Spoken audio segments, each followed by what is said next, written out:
અમરેલી જિલ્લા તથા બગસરાની આસપાસના સમાચાર જોવા માટે અમારી ચેનલને સબસ્ક્રાઇબ કરો, જેથી તમને નવા સમાચાર જાણવા મળે.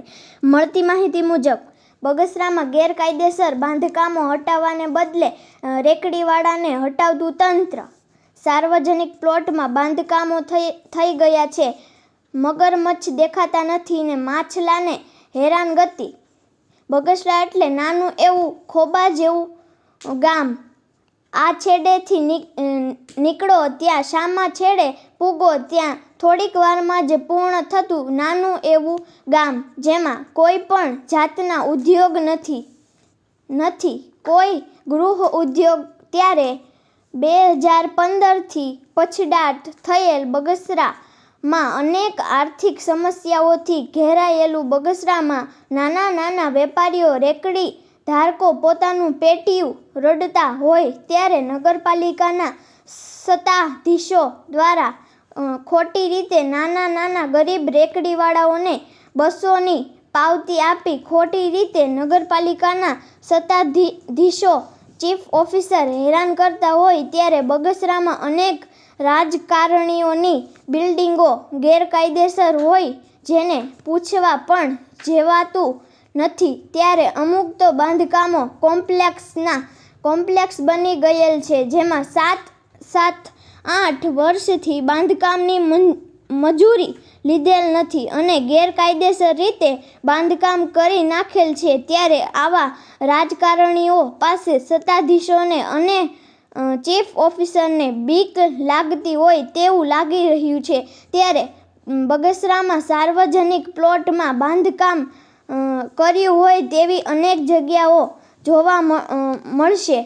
ચીફ ઓફિસરને આવા નાના પોતાના ધંધા રોજગાર અને ટકેટકનું ખાતા હોય તેવા રેકડી ધારકોને ખોટી રીતે હેરાન કરવામાં આનંદ આવતો હશે, કારણ કે તેઓ મોટા રાજકારણીઓ, સત્તાધીશો મોટી વગ ધરાવતા લોકો પાસે જઈ શકે તેમ નથી. એટલા માટે આવા નાના લોકો ઉપર રોપ જમાવી હેરાન કરવાનું શરૂ કર્યું છે. ત્યારે નગરપાલિકાના ચૂંટાયેલા સભ્યો આ લોકોના આનંદથી તમાશો જુએ છે. નગરપાલિકાની ચૂંટણી નજીક હોય ત્યારે ઘરે રિક્ષા મોકલીને ભાઈ સાબ બાપા કરી મત મેળવનાર આ લોકો નાના માણસોને હેરાન કરવા ક્યાં બંધ કરશે તેવો સવાલ રેકડી ધારકના પરિવારો દ્વારા સવાલ ઉઠ્યા છે. બગસરામાં વર્ષોથી ધંધો કરતા નાના વેપારીઓને પોતાનું રોજીરોટી આ શાકભાજી વેચીને કમાવાની હોય છે. હાલ 2-3 દિવસ પહેલાની જ વાત છે. ત્યારે નગરપાલિકાના સત્તાધીશો આ લારીઓવાળા પાસે આવ્યા હતા અને લારીમાંથી શાકભાજી ઉઠાવીને કચરાના ટ્રેક્ટરમાં ઘા કરવા લાગ્યા હતા. તેમને ખબર છે કે માર્કેટિંગ યાર્ડમાં શાકભાજીનો શું ભાવ છે. તેને તો માત્ર પહેલી તારીખ આવે એટલે પોતાના ખાતામાં પગાર પડી જતો હોય છે. તેને શું ખબર હોય છે કે આ શાકભાજીની તો શું કિંમત છે. આખી શાકભાજી લારીમાં ભરેલ શાકભાજી વેચે ત્યારબાદ નફો નીકળે છે. આવું જ રહ્યું તો બગસરા 24 રૂપિયા 2015 ભારે વરસાદથી ભાંગી પડ્યું છે. ત્યારબાદ અનેક વાવાઝોડા આવ્યા, કોરોનાની મહામારી આવી, બાકી કાંઈ રહ્યું છે તો આ નગરપાલિકાના સત્તાધીશો પૂરું કરી દેશે એટલે બગસરા સાવ ભાંગી પડશે તેમ લાગી રહ્યું છે. નગરપાલિકાના ચીફ ઓફિસરને ચેમ્બર ઓફ કોમર્સના દ્વારા અનેક વાર રજૂઆત કરેલ છે કે આ નાના રેકડી ધારકોને હેરાન કરવાનું બંધ કરો.